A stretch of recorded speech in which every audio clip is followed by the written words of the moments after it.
Hello, everyone. Welcome back to the English Learner Podcast. I'm Anna, and I'm really happy you're here with us today, practicing real English for daily life.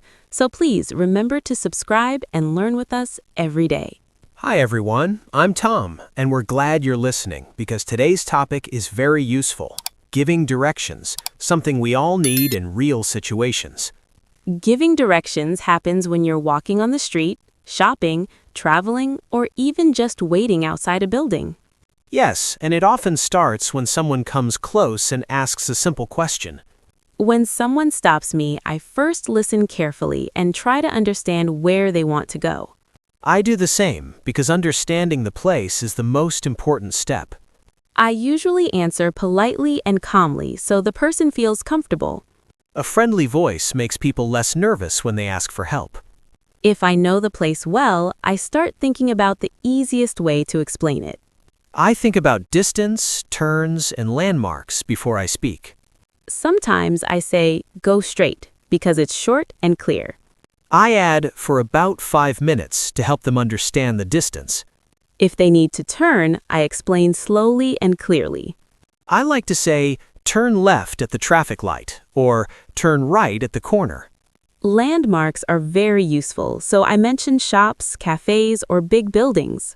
People remember places they can see more easily than street names. If the road is long, I tell them so they can prepare. Saying, it's a bit far, helps manage expectations. When the street is busy, I speak louder but still calmly. Noise can make directions hard to hear, so clear words matter.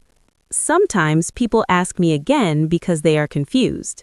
When that happens, I repeat the directions in simpler words. I also use my hands to show left and right. Body language helps a lot when words are not enough. If I'm not sure about the place, I'm honest about it. Being honest is better than giving wrong directions. In that case, I suggest asking someone nearby. Or I say, you can check at the information desk. At a shopping mall, directions are a little different. Yes, we talk about floors, elevators, and escalators. I might say, go up to the second floor. Or, the store is next to the elevator. At a train station, I keep sentences short. Short sentences help people move quickly and safely. I might say, follow the signs to platform 3. Or, the ticket counter is straight ahead. When I help tourists, I speak even more slowly. Tourists often feel nervous, so patience is important.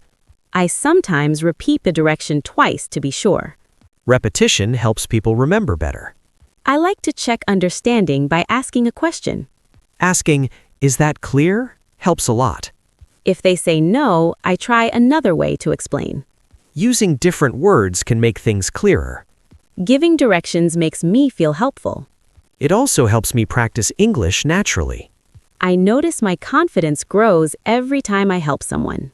Confidence grows with real use, not just studying. Even small sentences are useful in daily life. Simple English works best in real situations. I practice these phrases when I walk outside. I do the same when I travel or go shopping. Giving directions is something everyone can do.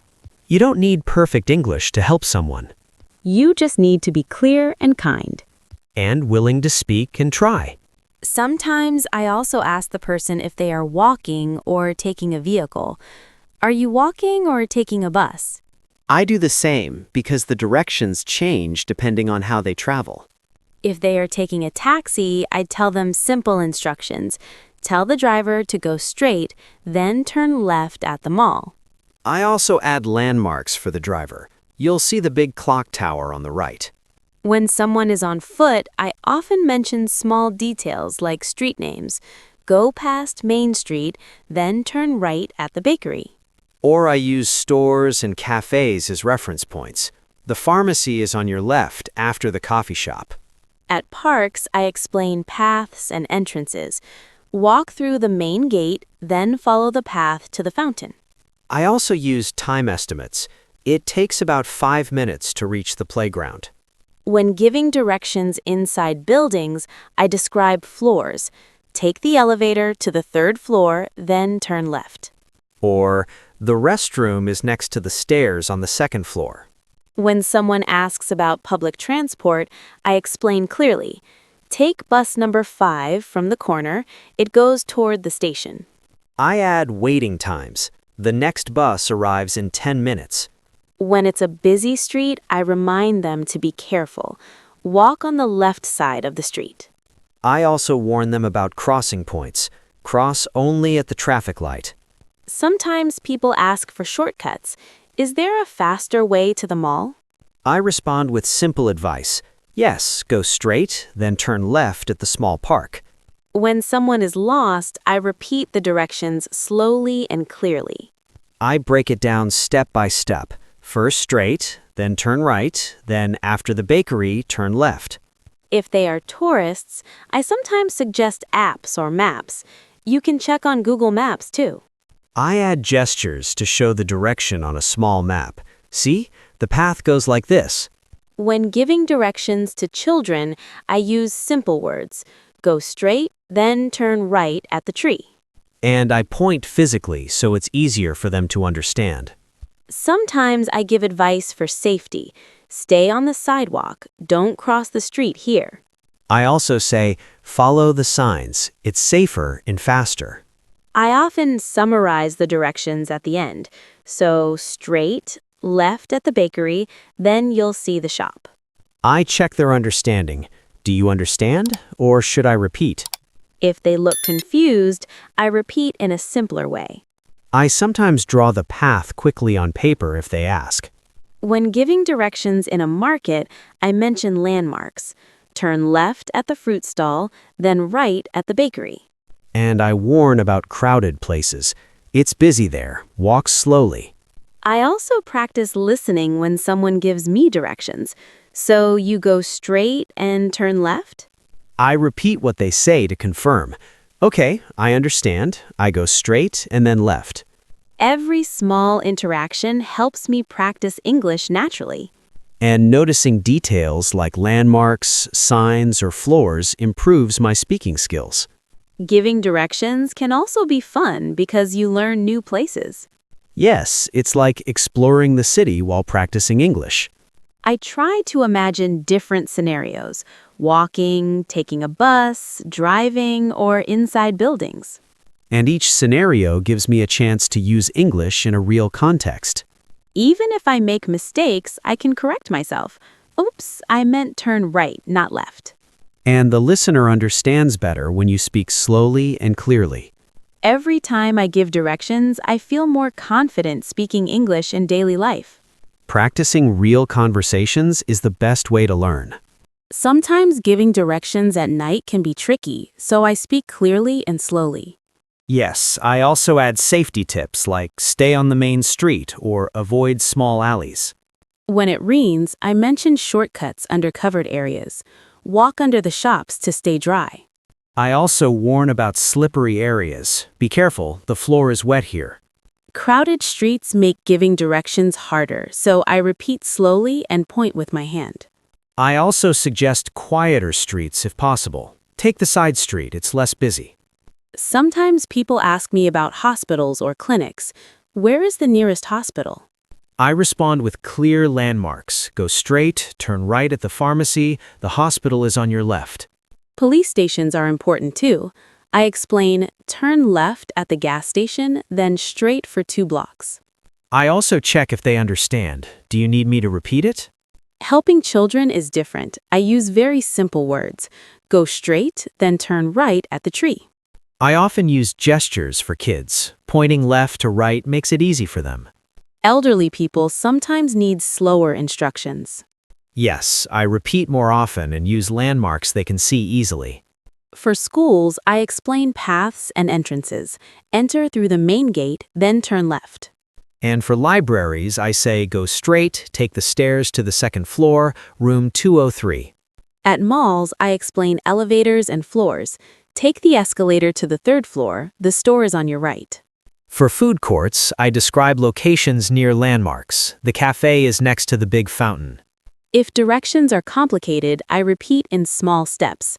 Straight, then right, then left after the park. Breaking it down helps people understand better. When people seem confused, I suggest apps or maps. You can check Google Maps too.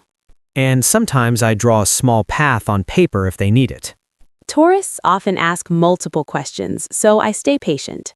I also smile and encourage them. Yes, you're doing great. Just follow the steps. If someone asks about public transport, I explain the bus or train. Take bus number 5 from the corner. It goes toward the city center. I add estimated times. The bus comes every 15 minutes. It's about a 10-minute ride. When streets are confusing, I point out turns clearly. Turn left after the bakery, then right at the traffic light. I often add small advice. Look for the tall tree. It's easy to see. Giving directions can also include explaining traffic rules. Cross only at the pedestrian light. Or walk on the sidewalk. It's safer than the road. I sometimes give advice for shortcuts. Take the small alley after the bookstore. It's faster. And I always check their reaction. Do you understand, or do you want me to repeat? If they look worried, I calm them down. Don't worry, just follow the steps slowly. Repeating helps them feel confident walking alone. Even short phrases like turn left or go straight are very helpful. Yes, small sentences guide people more than complicated instructions. When giving directions in markets or busy areas, I describe landmarks clearly. Turn right at the fruit stall, then left at the bakery. And I remind them about crowded places. Walk slowly, it's busy here. After helping, I sometimes follow up. Did you find the place okay? I ask this politely to practice conversation and check their understanding. Every time I give directions, I feel more confident and comfortable speaking English. And noticing signs, shops, and streets improves my vocabulary too. Whether it's a park, a hospital, a station, a mall, or a market, giving directions is a practical way to practice English. Every small interaction builds confidence for real-life conversations. Even if I make mistakes, correcting myself helps me remember the right phrases. And speaking slowly, clearly, and politely ensures the listener understands. Every question asked, every step explained, every landmark mentioned helps me improve naturally. And practicing in different situations like day or night, rainy or crowded streets makes English feel real. This kind of practice prepares us to speak English comfortably anywhere, anytime. After each interaction, I like to think about what I learned. Did I explain everything clearly, or did I use the right phrases? I do the same. Did I include landmarks, or did I speak politely and slowly enough? Sometimes I imagine tricky situations. What if the street is very crowded, or what if the person is confused? I repeat directions slowly in my head to prepare for next time. Go straight, turn left, after the bakery, turn right. I also practice asking for help myself. Excuse me, can you tell me the way to the nearest police station? And I repeat what they say to check. So I go straight, then turn right at the coffee shop. If I don't understand, I ask politely. Could you say that again, please?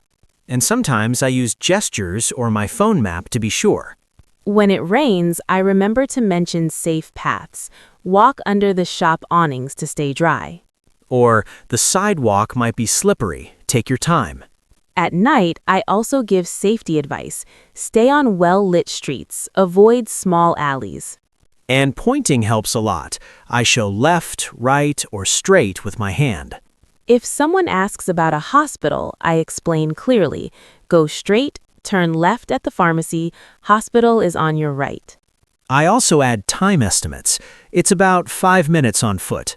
Children need very simple words. Go straight, turn left at the big tree. And I often point or walk a few steps with them to show the path. Elderly people sometimes need slower explanations. Yes, I repeat each step and use landmarks they can see easily. In malls, I describe floors and elevators. Take the escalator to the 3rd floor. The store is on your right. And for food courts, I say the cafe is next to the big fountain.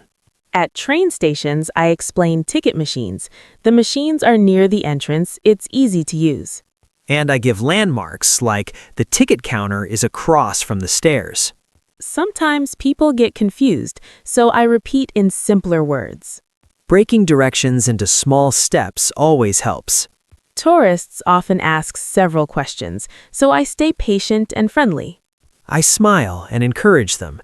Yes, just follow these steps slowly. If someone asks about public transport, I give clear instructions. Take bus number 5 from the corner. It goes toward the city center. I also add waiting times. The bus comes every 15 minutes. It's about a 10-minute ride. If streets are confusing, I point out turns carefully. Turn left after the bakery, then right at the traffic light. And I give small advice. Look for the tall tree. It's easy to see. I remind listeners to be polite and kind when giving directions. Use phrases like please and thank you. And small sentences work best. Go straight, turn right, next to the bookstore. Giving directions in crowded areas, markets, or busy streets requires patience.